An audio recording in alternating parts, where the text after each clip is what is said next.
C'est bon. Bon, je m'appelle Bambagna, je suis le président de l'UNAPAS.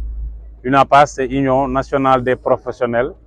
de l'automobile du Sénégal, qui englobe plusieurs organisations comme 3AP aujourd'hui, qui sont l'association des artisans de l'ancienne piste dont je suis membre aussi. Donc on est là aujourd'hui pour vous faire connaître l'opinion nationale et internationale. Depuis le déguerpissement du semaine dernière, dimanche passé, l'État du Sénégal a fait beaucoup de dégâts par rapport à nos activités professionnelles. Et c'est cela aujourd'hui qui pousse les mécaniciens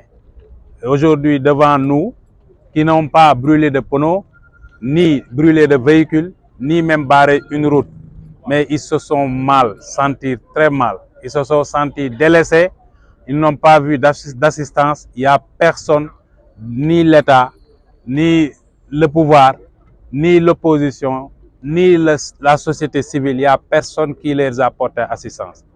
Donc, ils se sont décidés aujourd'hui de se rassembler ici pour lancer d'abord leur projet qu'ils tiennent à cœur, qui est la cité de l'automobile.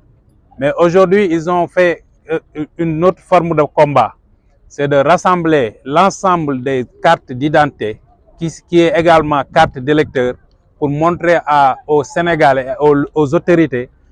pour pouvoir comme opposition, que nous aussi, on a un mot à dire lors des élections. On a collecté ce jour 1000 cartes d'électeurs. Et notre objectif, c'est d'avoir 1 million de cartes avant les élections. Ils ont décidé de ne parrainer personne, aucune parti politique. On n'a pas besoin de les recevoir en ce moment. On a rassemblé nos cartes pour vraiment, après, concerter entre nous, prendre une décision finale qui va révolutionner ce pays. On a remarqué que depuis lors, ils se sont restés calmes. Ils resteront toujours calmes. Mais ils savent quand même se battre. Et le moyen le plus sûr de se battre dans un pays de démocratie, c'est d'attendre quand même les échéances et de changer radicalement ce pays. Aujourd'hui, on lance un appel aussi à tous les bonnes volontés qui nous soutiennent quand même, nos clients, notamment les chauffeurs, notamment les autres corps de métier qui sont au Sénégal, qui apportent leur soutien, qu'on va aller les rendre visite tous, on va faire le tournée, parce que l'ancienne piste, c'est le Sénégal en miniature. On va faire des tournées nécessaires pour sensibiliser nos parents, nos épouses, nos fils, qu'ils nous donnent leur carte d'identité et qu'ils attendent notre mot d'ordre. Je vous garantis qu'avec les mécaniciens, en tout cas les professionnels de l'automobile, on va changer radicalement les attitudes de ce pays. Il est déjà, on doit déjà faire couper ce phénomène qui fait que les mécaniciens ne sont plus dans Dakar. Ça, c'est inadmissible. Ça, dans l'esprit des gens, ils ont dit qu'ils vont déguerpir tous les mécaniciens de Dakar. Donc, nous lançons un appel aux gens de Castor qui nous suivent, les gens de Médina, les gens de Mirbe, les mécaniciens de Yoff. On vous lance un appel de venir adhérer sur l'ancienne piste pour ensemble nous convaincrons pour que les mécaniciens restent dans Dakar et avoir des garages de proximité, des garages modernes comme la cité de l'automobile qu'on veut faire. Pour la réalisation de cette cité, les mécaniciens ont décidé d'autofinancer notre projet. Nous demandons également, hormis les 1 million de votants, nous demandons 1 million de volontaires qu'ils cotisent 1000 francs pour que nous atteignions 1 milliard pour démarrer le projet. Aujourd'hui, les mécaniciens ne veulent plus que l'État ou autre nous accompagne dans tout ce que ce soit, parce qu'ils ont déjà montré leur position. Nous voulons désormais maintenant acheter des terrains qui nous est propres et les construire des garages modernes et continuer à satisfaire vraiment nos clients. Nous lançons un appel également à nos sympathisants, nos amis, nos clients qui nous appellent tous les jours, qui ne cessent de nous appeler et de nous soutenir, que cette opération est lancée à partir d'aujourd'hui et chaque vendredi, on va faire des évaluations sur le nombre de cartes d'identité, également sur l'argent qui va rentrer dans nos comptes. En tout cas, l'association des anciens pistes, l'association des artisans de l'ancien piste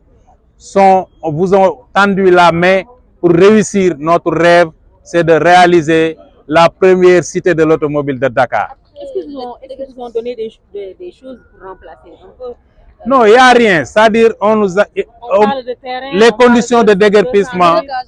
ce qui nous fait très très mal, c'est que les conditions de déguerpissement ne sont pas du tout, c'est du false. C'est des choses, c'est du théâtre pur et dur. Je vous avais dit l'autre jour qu'ils avaient donné des contrats de réservation d'un terrain de 130 mètres carrés. Un terrain de 130 mètres carrés ne peut abriter qu'un enclos pour des moutons. Et ils l'ont aménagé pas aménagement, ils ont dit qu'ils vont déloger les mécaniciens de l'ancien piste pour les amener dans une titre foncière où il doit abriter une abattoir et une marché de bétail. C'est-à-dire le fait que de déplacer des humains dans la centre de ville pour les amener vraiment dans une brousse où la terre là-bas n'est même pas praticable, c'est argileuse, il y a beaucoup d'herbes et de l'eau, tu ne peux même pas traverser à pied. Hein? Donc du coup, cet espace-là est réservé aux animaux. Je pense qu'aucune personne normale ne doit même pas penser à prendre des jeunes comme ceux des anciens pistes, des travailleurs, des techniciens, des ingénieurs même, pour les amener dans un endroit où on doit faire une abattoir. C'est juste simple, ça veut dire qu'il veut les tuer, il veut les sortir, il veut les faire tuer. Nous, on résiste, on va continuer à vivre et on a notre mot à dire dans ce pays, les cartes d'identité le montrent. Nous sommes des nationalités sénégalais, nous avons inscrit dans des listes d'électorat et nous comptons aller dans ces élections avec force. Il faut que tout le monde le chasse. Aujourd'hui, l'INAPAS et l'ensemble des techniciens du Sénégal vont prendre le combat et faire le tour du Sénégal et même le diaspora pour sensibiliser tous nos amis et frères pour que le Sénégal change une bonne fois pour toutes, pour que les techniciens ne soient plus déguerpis, pour que le déguerpissement soit terminé dans ce pays. Nous sommes des citoyens, nous devons exercer nos métiers dans le pays et dans les grandes villes. Nous n'avons pas, on ne mérite même pas, je ne sais pas quoi dire, mais on ne doit même pas penser de prendre des jeunes qui travaillent et qui gagnent leur vie et tu les as massacrés il y a une semaine. Vous remarquez, il y a une semaine, ces jeunes-là sont dans les alentours, ils passent la journée comme ça, vraiment abandonnés. C'est triste, c'est malheureux. Vous voulez une maison de l'automobile? Est-ce que vous avez une idée de lieu où? Mais bien sûr, on va le sinon, au pire des cas, nous allons aller acheter nos propres terrains. On a quand même les moyens de le faire, on a les sympathisants et on a lancé ce projet. On va faire des collectes de fonds. Tous ceux qui veulent nous aider, nous ne demandons que 1000 francs par personne. Et à partir de ces 1000 francs par personne, on aura au moins 1 million de personnes qui représentent 1 milliard pour faire un départ ce projet. Mais il y a aussi des bailleurs qui nous consultent. Il y a des institutions financières que nous connaissons bien parce que la majeure partie de ces jeunes-là, ils ont concentré des crédits. Et aujourd'hui, là, ces crédits concentrés dans l'ancienne piste, aujourd'hui, les banques vont nous attester des recouvrements. Mais si on ne s'auto-saisit pas et rapidement créer d'autres garages qui nous est propre, on ne sera pas à mesure de payer ces crédits. En tout cas, nous lançons un appel aujourd'hui à toute l'opinion et à tous nos amis nationaux et internationaux que l'association des artisans de l'ancienne piste vont ouvrir des plateformes et de construire le plus rapidement possible la cité de l'automobile de Dakar. Il n'est même pas question d'aller à Diamniadio, c'est impraticable. Mais je vous signale aussi que les véhicules qu'ils ont pris à partir de là-bas, qu'ils l'ont amené en fourrière, on a été là-bas pour essayer de les récupérer, mais ils ont surfacturé de 40 000 à 125 000 pour la récupération des véhicules, ce qui n'est pas du tout normal. Ça montre encore une fois que vraiment les mécaniciens aujourd'hui, vraiment ils n'ont pas d'assistance. Il n'y a personne qui les soutienne. Donc on est nous dans nous maintenant. On ne veut plus quand même de parler des autorités parce qu'ils ont atteint leur limite par rapport à notre situation. On va régler nous-mêmes notre situation en faisant des cotisations et en créant tout de suite, le plus rapidement possible, la cité de l'automobile. ma leen di nuyu bu baax di leen gërëm di résumer un peu en wolof. Dimanche bee passé ci xaaja guddi ba tey gisuñu fi benn kilifa bu leen di defal gisuñu kenn ku leen wax masta ñoom ñi ngi ci seen bopp rester ci seen dignité ak seen ngor ak li muy metti yëpp taaluñu oto parce que amuñu culture taal oto taaluñu ay pneu parce que ñun ci oto la ñuy liggéey baarewuñu benn tali parce que ñun ay citoyens yu modèle lañu. ci biir loolu tey nag dañoo dem à la vitesse supérieure mooy que décider nañu indi suñu ay carte d'identité ñun ñëpp également ak carte électeurs yi pour wane ni tey ñun ay sénégalais lañ te léegi dinañ battre campagne dem ci village yëpp fi suñu jabar yi nekk ak suñu doom yi ak sunu nijaay ak sunu maam yi xamal leen tiis bu metti bi ñu autorités yi teg fii ci digg Ndakaaru bëgguñoo sànni ja ca àll ba te jam ñaato duñ ko nangu que ñoom ñëpp nañu téye seeni carte d'identité te dégluñu bu kenn pare ne kenn bu ñu demee ba egg ca cëppaandaw go ñun dinañ xam lii changé Sénégal te bu boobaa dinañu ko def ci biir loolu nag ñu xamal leen ni leen sunu projet bi nga xam ni dañ koy rêver dañ koy gént maanaam te mu nekk si sunu xel yi ak sunu xol yi mooy le projet de l'automobile la cité de l'automobile de Dakar ñu ngi ci ba léegi te dañ koy réaliser niñ ko bëgg a réaliser nag tey ñii ñëpp jël nañ décision ni ñu dajalee ni dinañ am 1 million de votants noonu la ñuy dajalee ni dinañ am 1 million de donateurs kenn ku ci nekk ñaar téeméer kese lan la laaj nga participer ko ci muy 1 milliard bu ñu waree jënd suuf bu ñu waree tabax sunu ay garage tabax ci garage pour que mécaniciens yi am fu ñu mën a dem foo xam ne dina yelloo ak ñoom ci dem boobu nag génnewuñ ci ancien piste bi ndax xam nañ ni suufu état la ba léegi wax dëgg yàlla kenn gënuñu cee yay xëy na dañ ñu koo baleel rek léegi nag li ci nekk mooy sunu maison bi foofu lañ koy teg waaye buñ dëgëranteeg ñun ba dëgëranteeg ñun nag dinañ wut feneen fu yelloog ñun ñu jënd ko ci sunu xaalis teg ko fa ba pare bu ñu demee nag ba ca cëppaandaw ga ci xeex bu mag bi nga xam ne moom mooy këyit yii nga xam sénégalais bu ne am na ko am ci droit bu boobaa ñu seet naka la ñuy def nag sunu 1 million de votants yooyu pour révolutionner de bon le Sénégal ñu xam ne Sénégal gii tey ouvrier yi ñoom ñoo ko yor maa ngi lancé appel nag ci sunu moroom yeneen ouvrier yi xam ne affaire bi mi ngi ñëw di raam te pour ñu freiner ko nag il faut ngeen ñëw joindre ñun ci 3AP ñu dajale sunu ay carte d'identité ndax waa HLM ñu ngi ñuy dégg gaa yaa ngi riir jëm si ci ñoom waa Mire ba waxi nopp waa Yoff waxi nopp waa nu mu tuddee Kambaga waa Médina ba génn ci région ñoom ñëpp nañu xam ne ñun ñëpp benn bopp lañ tey waa stade na ñëpp dajaloo jël seen ay xob indil ñu ko jox ñu copie yi def ci numéro comme ni ñu ko defee bu ñu dajalee ba 1 million ñu jàll ci 2 millions bu 2 millions matin ñu jàll ci 3 millions ba keroog ñuy conquérir tout le Sénégal donc nag ñi ngi leen ci sant bu baax di leen looloo waraloon jotaay tey bii ñu bàyyi vraiment le président Souley bu amee kàddu yu mu siy def mu sànni ko ci jërë ngeen jëf. man maa ngi tudd Souley Ndour nekk président association des artisans de l'ancien piste muy 3AP comme ni ko président Bamba waxee ak sama porte parole di Arouna Sène li ñu metti yaakaar naa ne Sénégal yëpp la metti parce que lu toll ni jeunes yi toll nii ci Sénégal nekkoon béréb di liggéey nga ñëw fa projet boo xam ne 3 ans yaa ngi ci ñëw di wax ak ñoom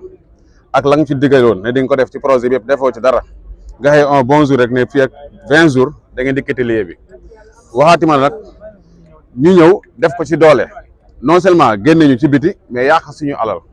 yàq suñuy oto yoo xam ne suñu oto bopp la yàq suñu oto yoo xam ne oto client la yoo xam ne dañ ko bàyyi woon ci garage ñu war ko réparer tey jii nii oto yi yàqu dañ parce que ni ñu ko doon yóbboo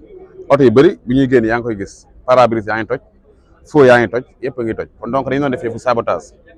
mais loolu ñun dañ ko mérité wul ci réew mi te surtout ci moment bi ñu toll contexte bi ñu toll xale yëpp di dem di jël géej gi di dem ci océan yi di dee loolu boo ko daan gis da ngay jommi mais nag damay gis ne lii yu mel nii moo ko waral te warul mën a nekk nga fekk ay xale yoo xam ne ñu ngi liggéey yor seeni métier di jàngal ay xale métier nga ñëw bëgg leen toroxal ne leen nag dem leen ci mbedd bi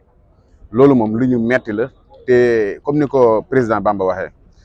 réew mi ku fi falo jàppale nañu la ba nga falo fu mu toll nii nag falootuñu kenn ñun ñooy fexe xool ni ñuy falee suñu bopp parce que président Macky Sall daf ko wax bu muy inauguré Zampa bi di wax artisans yi ban solo la ñu am ci réew mi ak ban yar la ñu am te yar boobu mu wax dañ ko firndeel parce que nga am alal bu toll nii ci ancien piste ñu koy yàq te almet tàkku fa loolu kan moo ko mën fii la ñuy gis benn affaire bu ndaw gars yi génne ci mbedd bi di taal di yàq di def lu nekk di yàq sax alalu jàmbur ku ci yoram newul dugg ci ay marché wala dugg ci ay bitik di ko toj di jël mais ñun mënoon nañ ko mais duñ ko def parce que réew mi la ñu ñor réew mi moo ñu ñor fii la ñuy dëkk te xalaatuñu yàq suñu yëf xalaatuñu yàq yëfu jàmbur mais nag loolu yar boobu président de la République waxoon ak àq bu mu wax ne waroon nañu ko jox ba mu inauguré Zampa bi waroon na xool ci loolu ba lii mu def nii bu bañ ko def li mu def nii mooy que ne premièrement dafa jël benn promoteur ñëw dugal ko ci ancien piste bu mu ko dugalee ci ancien piste ñëwul ci ñoo xam ne ñoo nekk ci place bi di liggéey mais dafa ñëw dal ci paa yoo xam ne amuñu fi intérêt paa yooyu ba fii di tas keroog gisoo ci ki ci yor keesa uti génne ak moom parce que amuñu ko ci piste bi mais loolu sérieux amul ku fi yor keesa uti génne ak moom mais ñun ñi la suñu alal yàqu kon donc ñooñu depuis le début dañu doon wax ne ñooñu mënuñu négocier en nos places bu ñu bëggee affaire bi sérieux na promoteur bi ñëw wax ak ñun promoteur bi nag xam ne intérêt nekkul ci pour mu wax ak ñun parce que bu waxee woon ak ñun ay 200 000 li muy joxe ni du ko joxe kon donc moo tax muy négocier ak ñoo xam ne peut-être am na leneen lu nekk seen ginnaaw la ñu doon la ñu siy yóotu mais ñun xalaatuñu jaay suñu ngor di sacrifier suñu morom ouvrier wax na lu nekk nag yaa xam nañu def nañu lu nekk mais nag àdduna leeral nañu maanaam yàgg leeral na lépp parce que xam nañ ne bandi amu fi xam nañ ne agresseur amu fi xam na ne yàqkat amu fi loolu moom acte bi rek moo ko firndeel parce que homme de tenue yi fa ñëwoon la ñu préparé woon ak effectif bu ñu indi woon ñoom ñoo taxaw sax di ko wax nañ ñun ba ñuy ñëw lañ ñu waxoon ak lañ fekk bokkut mais kon donc diabolisation boobu pour lan la woon pour rek suuf si te suuf si kenn gënu ñu ci yey parce que ñun ñoo ko occupé 20 ans bu fekkee nag ñu fay jëlee toogal waxtaan ak ñun ba ñu tënk lu leer jam ñaajo boobu ñuy wax ñaa récupéré woon kayit yi tey gisoo kenn dem jam ñaajo dafa ubbi garas kon xam nañ ne jam ñaajo baaxut xam nañ ne jam ñaajo duñu fa dem liggéey gis naa ñoo xam ne tey jii nii ñoo waxoon ne buñ fiy jógee tey ci ëllëg suñu dem tabax seen terrain jam ñaajo dégg naa leen Malibu dafa wuti terrain kon donc loolu fu ñu ko teg kon lan moo nekkoon ci ginnaaw négociation boobu loolu dañ ko doon wax avant ne état na def enquête de morale balaa muy egg si fii forcé na nag ba egg na fii kon donc ginnaaw déguerpissement bi est-ce que jot ngeen génne seen bagage ba tey bagage yaa nga fay des